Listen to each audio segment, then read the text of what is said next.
I spent the last 6 weeks of my life trying to learn Brazilian Portuguese, and during this time I came across so many interesting facts about Brazil that I'd like to share them with you. In this video I'll cover all of the videos you can see over there, so if you're interested in knowing more about Brazil, then stay tuned. Given that the World Cup recently came to an end, I think it makes sense to start with a football-related topic. So have you ever wondered why the Brazilian national team is nicknamed the Canarinha? Well, Canarinho, which means little canary, is a very common bird in Brazil that can be easily recognized by its color, which is the color that the national team uses. But this was not always like this. Until the World Cup of the year 1950, the Brazilian kit had been a mix of the colors white and blue. But after they lost the final of that championship against all odds against Uruguay, the nation was so traumatized that the Football Federation decided to overhaul the national team's identity. So in 1953, a year before the next World Cup, a competition was started for Brazil fans to submit the designs they wanted their national team to wear. Supporters were asked to include the colors of the flag, namely yellow, blue, white and green, in the design suggested. In the end, the winning kit had canary yellow as one of its most conspicuous colors, and hence the name Canarinha. Football is the most popular sport in this country, but it was not invented there. There are, though, two sports with Brazilian origins which are a variation of football. One of them is beach football, which was created in the Copacabana beach in the 40s, and the other one is futebol, which has been translated to footvolley, which, as you can imagine, is a mixture of football and volleyball. This sport was also created in Copacabana, but this time in the 60s, and by an ex-professional football player. The story is quite funny. So apparently the police had prohibited playing football on the vast majority of the beach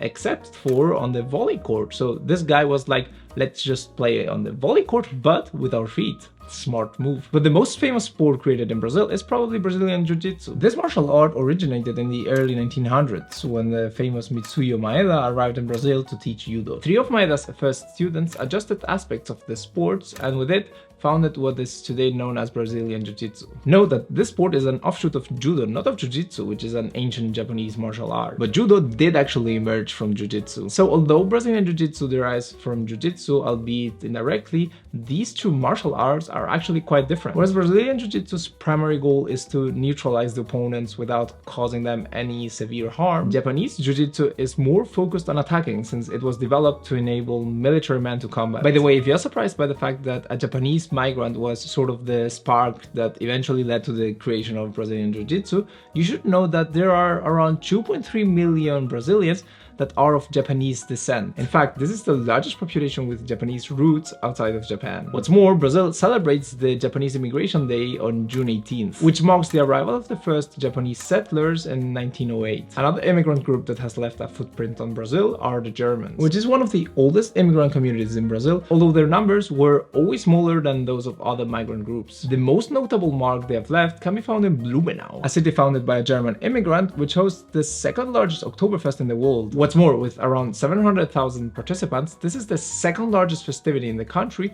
after the Carnival in Rio. A group that arrived later than the Germans, but that arguably left a more pronounced footprint in the country, are Italians. Between the years 1980 and 1900, over 1 million Italian immigrants arrived in Brazil, and today over 30 million Brazilians claim Italian ancestry, which is the largest population with Italian roots outside of Italy. It is then of no surprise that Italian food is extremely popular in Brazil, and that pizza in particular is a national favorite. But did you know that Brazilians usually eat pizzas with knife and fork, and that they love to put toppings on them such as ketchup and mayonnaise? That sounds quite disgusting to me. Another surprising culinary tradition they have is to combine avocados with sugar. So there's a popular dessert called creme de abacate, which consists of avocado, sugar, and lemon or lime, and sometimes a little bit of condensed milk. And now, two interesting traditions related to how they celebrate New Year's Eve. Apparently, it is common practice in Brazil to jump over 7 waves at the start of the new year, and for each of the waves you jump, you can make a wish. This tradition is related to the worship of Iemanjá, the queen of the sea, a deity revered by Afro-Brazilian religions like Candomblé and Umbanda. Another Brazilian tradition related to Afro-Brazilian religions, more specifically to Candomblé, is wearing white clothes on New Year's Eve. Apparently, almost everyone follows this tradition nowadays, independently of their religious beliefs. And now that I mentioned religion a couple of times, let me tell you about something conspicuous I found out about religion in Brazil. So Brazil is the largest Catholic country in the world, and although this religion has been predominant for most of the country's history,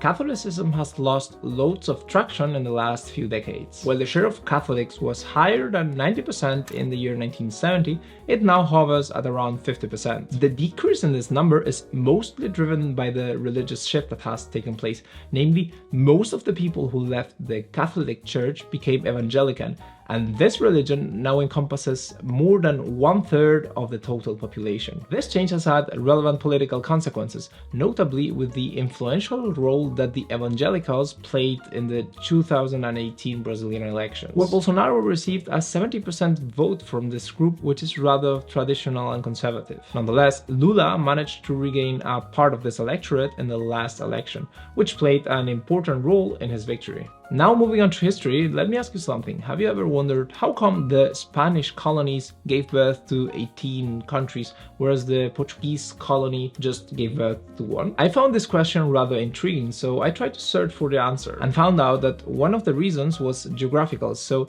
travel between the different metropolis of what was back then Brazil was relatively easy, whereas the Spanish colonies were way larger in extension and were thus less well connected. Another factor that played a role was that the Portuguese monarchy had created several governing institutions in Brazil during their stay in Rio. So when Dom Pedro decided to declare independence, he already had a court and the necessary governing bodies, which would allow him to maintain control over that same territory. Whereas in the Spanish government, the centers of power were distributed across the geography and thus did not have the same expertise of being governed under the same leadership. One of those centers of powers was located in what is nowadays Bogotá, the capital of Colombia. And it was this country the one I always thought was the largest coffee producer in the world, given that the nickname of its football national team is the Cafeteros. But I recently found out that it's actually Brazil the one that ranks highest in coffee production, and by a wide margin, since it boasts a market share of around 40% as of 2020. And apparently close to 50% of the country's production stems from the state of Minas Gerais. And Sul de Minas, a region within Minas Gerais,